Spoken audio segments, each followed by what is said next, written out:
there. So, question for you. White painted items. Love them? Hate them? Take it or leave it? Today I'm going to take several items from my stash and I'm going to update them and give them a new life with white paint. One of them is for my own personal home and use on my front porch, and the others are to sell in one of my booths. So let me know, like them better white, would have painted them a different color, or just left them alone in general. But stick around and see how they turned out. All right, so here's our items. This is what they look like to start with. So a couple of them kind of outdated. One of them I just really want a new look. Two of them, I guess, fair to say. So this box I actually bought because I was going to put a Christmas tree in it. I don't really know what it is. Maybe it had a top and it was an ottoman, kind of tall for that. I'm really honestly not sure. But it has a really dark stain on it, and I'm just not sure that it's not going to bleed through. So we're going to use this Debi's Design Diary Salvation Solution, and it is a primer. It's a very old can, hardly has any left in it. It's kind of chunky, but I'm just going to go ahead and use this chip brush and use the remainder of what's in the can and try to give it a good cover here. So now moving on while that dries, I'm going to actually do all this in the way that I did it versus breaking it up and showing you one project from beginning to end, because that's not the way most of us work.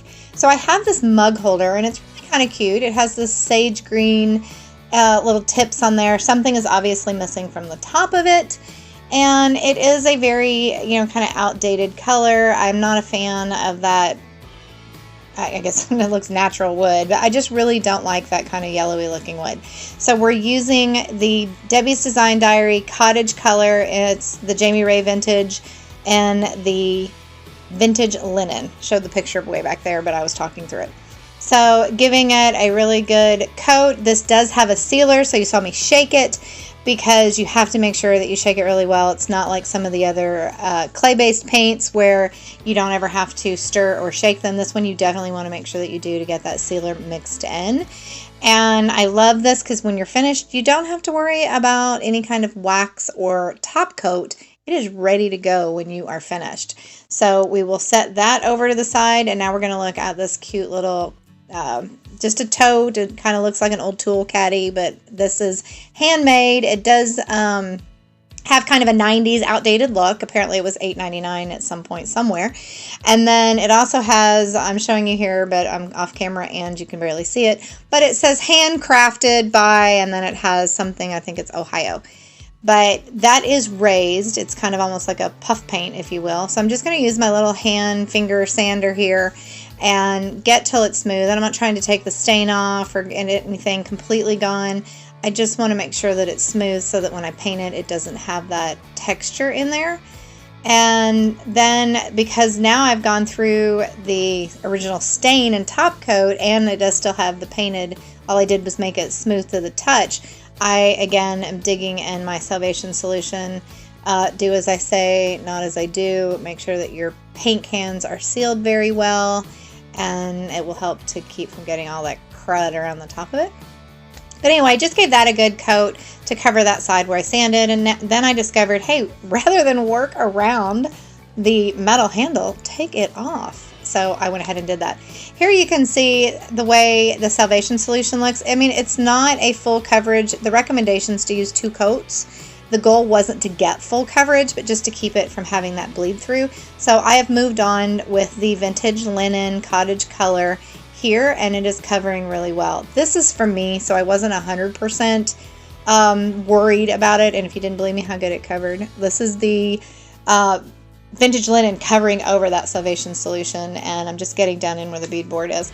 Here is 1 coat of the Vintage Linen on this little tool caddy. It did have a shiny surface, and I didn't bother trying to paint it with something, I didn't seal it. There we go. But you can see how wonderfully that is actually covering. And again, with the exception of the one side that I put the Salvation Solution, this is just the Vintage Linen. And it is actually giving great coverage there. A little streaky on the first one, but that's just normal. And of course, obviously, white paint is always difficult. So that's why I said, love it, hate it. white paint is really hard to use for me, and I love white painted things, but I just always struggle. It feels like it takes a million coats to cover things up, and then I feel like you can always see streaks and brush marks. But I really, once you get used to using the paint with the sealer, it's hard to go back. All of the items ended up with 2 coats of the vintage linen, so even the one, my box that had the Salvation solution on it, everything did still get the 2 coats. And this was a little bit harder, of course, obviously, because it's round, and I was trying to make sure that I didn't get any of the paint marks in it, but to be honest, I distress everything, so I'm not too worried about it. You can still see my color through here, so probably should have used 2 coats of Salvation solution, but I just went ahead and gave it an extra layer of the vintage linen, and it covered it right up. So this is a wrought iron hanger. It is, or just metal, but made to, and it is so cute, but I love the look of like the old cast that's painted and the paint is coming off. So that is what I am going for here, is so I'm not worried about full coverage, because I am going to distress it back and try to get most of that off, because I want it to look old. I want it to look like something that was painted, that it was some kind of, metal, wrought iron or cast iron, and that it was completely. So this is just how it looks, one coverage, one coat. And I'm going to let that dry and then work on taking it off. But we're going to go out to the shop and we're going to sand my big box here. So this is it was the messy one, so I wanted to make sure to take care of this out in the shop. And I am giving it a really rough sand. I want it, and no, I do not do anything about the bottom. Again, it's mine, but if I were not keeping it and I were selling it, I would have actually have painted the bottom, or I would have put something on the bottom to cover it up. But I want it to really look like something that's been out, just, an old item. It's going to sit on my front porch under cover, but I just wanted it to kind of look like an old, beautiful, beat up kitchen or farmhouse item. And there you go. Did you see that? That was really quick. Flashed on the screen. We are using the Waverly Wax in the color Antique, because again, where I want this to just look like it was old, like maybe I dug it out of a barn somewhere, or it was an old abandoned house, and I don't even know what this was, but it has that beautiful beadboard on the insets there. So my goal is just to kind of pick up and get in all of those spots so that this wax will get down in there. And I work really hard trying to get it in there before I realize, you know what, just spray it with some water. This wax is actually, probably like 10 parts water and 1 part wax. It was really run down. It was almost gone, and I filled the thing up with water just to kind of make that mixture. But I discovered that if I would just spray it, it would get down in those grooves and, run all down in there. And here, just kind of showing you the close-up tutorial there while I'm trying to run it into those grooves. I'm going to wipe it back on the top part as much as I can, but I want to make sure that in all of the little dents and in the grooves and in that beadboard. So anyway, you get the point. I apparently just really overly tutorialed here. But yeah, again, wiping back as much as I can, just leaving it there in the grooves and going for my farmhouse look. So this one I did, I'm in my craft room and I did sand on it down there, but all of these items, I really wanted them to have that kind of old farmhouse look to them. So I am sanding around all of the edges and bringing back that original wood. And here it's probably about 1 part wax, 4 parts water. I wanted it to be pretty run down, or not run down, but runny, watered down. And I'm going to put it in the cracks. I'm going to stick it in anywhere that, there were a few places that kind of had, hammer marks or just dents and bumps and bruises from its life throughout the years.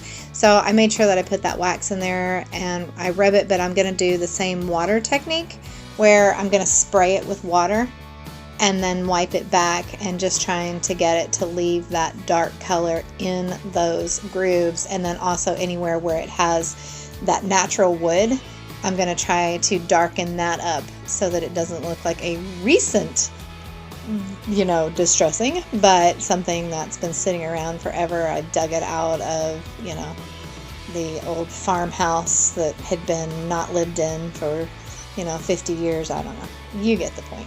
And of course, if you don't like that look, then just skip this step. Don't distress it. Don't wax it. I mean, you do not have to make everything look old if that's just not your style and your aesthetic. But I do love that look, and hoping that others do, because of course, obviously, I am actually making all of these with the exception of that big box to sell in my booth. So these will be available in one of my booths. I have one in Corden, Indiana, and I have one in Clarksville, Indiana.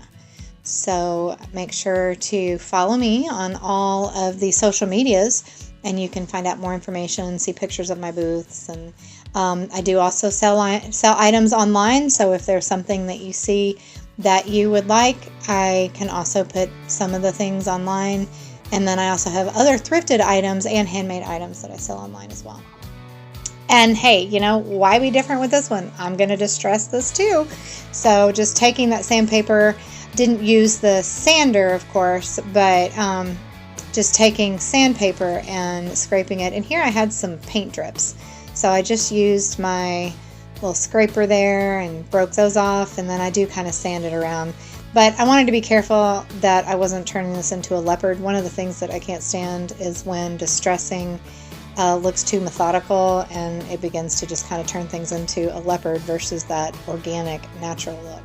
But I am going to, why be different? I'm going to use my wax mixture here as well, and I'm really trying to make sure that I get that wood, because I want it to look like old wood and not have a brand new oaky, yellowy look. Where it had that top, I dug through my stash and found something that was the right size for the top of that, and it fit perfectly on there, and now it has a top. And this I didn't like. I started out with sandpaper and I really did not like that. It was just kind of making straight lines, and that was definitely not the look. And so I decided to use fingernail polish remover. The acetone was upstairs, so I got lazy and just used fingernail polish remover and some cotton rounds, and I am working and scrubbing that off of there. And it did take a little bit of elbow grease, but not too bad. I think the acetone would have worked much better had I gone upstairs to get it. But this wasn't too bad. You can see how it's, taking it off, and it's not too much effort. But the idea here is just that I want to get it back to really looking like it has worn out for a while. And here, look, see, you can see all of my scratches. My cat thinks that it's fun to grab hold and hold onto my arm and my hands when I try to play with him. So I'm all beat up. I'm just going to use the same washer, the same screw, and I'm going to put this right back on there. I love that it came off because it's such a pain in the neck to have to work around things like this when you're painting. But apparently I felt that you guys needed to see the tutorial. That's not one of the original bits that went in there, of how to use a screwdriver. So here you go. This is how you use them. You ready to see them? Here we go. Everything's fine. Wouldn't expect any more from this. The situation's in line with every story that I heard of the burning